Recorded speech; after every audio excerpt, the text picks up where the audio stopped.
12 એપ્રિલે શનિવાર અને શનિવારે જ હનુમાન જયંતિ હોવાથી ભક્તોમાં ભારે ઉત્સાહ જોવા મળી રહ્યો છે। દાદાના ધામ સાળંગપુર ખાતે હનુમાન જયંતિની ભવ્ય ઉજવણી થવાની હોવાથી પૂરજોશમાં તૈયારી કરવામાં આવી રહી છે। મંદિરના સ્વયંસેવકોએ યાત્રાળુ માટે પૂરતી સુવિધા કરી છે।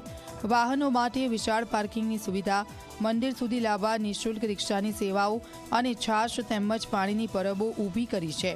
ઉલ્લેખનીય છે કે કિંગ ઓફ સાળંગપુરની ભવ્ય સામૂહિક નિરંજન આરતી અને આતિશબાજીનો ભવ્ય નજારો જોવા મળશે।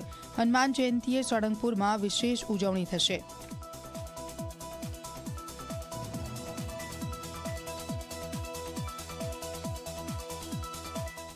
તડામાર તૈયારી એટલે અમે હનુમાનજીનો ઉત્સવ ત્યાં સુરત બી મનાવીએ છીએ અને અહીંયા સારંગપુર બી ફૂલ તડામાર તૈયારી ચાલુ છે। તૈયારી એટલે આ લાઇટિંગ શો છે, પબ્લિકને તમે જોવો તો ગાડીઓના પાર્કિંગની જગ્યા નથી, અત્યારથી એટલી ભીડ થઈ ગઈ છે, એટલે ખૂબ ઉત્સાહ છે દાદાનો પ્રસંગ ઉજવવામાં।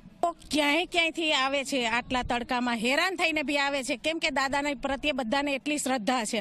કમ્પ્લીટલી બધી તૈયારી થઈ ગઈ છે। લાઇટિંગ માટેની જોઈ લો તમે કે દાદાના માટે જે ફૂલોના શણગારની ફૂલોના હાર બી આજથી બનવા માંડ્યા છે। શનિવારના દિવસે હનુમાન જયંતિ મહોત્સવ છે, એટલે આગલા દિવસે પણ સુંદર મજાના કાર્યક્રમો છે અને શનિવારના બી સુંદર મજાના સંસ્થા દ્વારા કાર્યક્રમો રાખવામાં આવ્યા છે। સહ પ્રાયોજક છે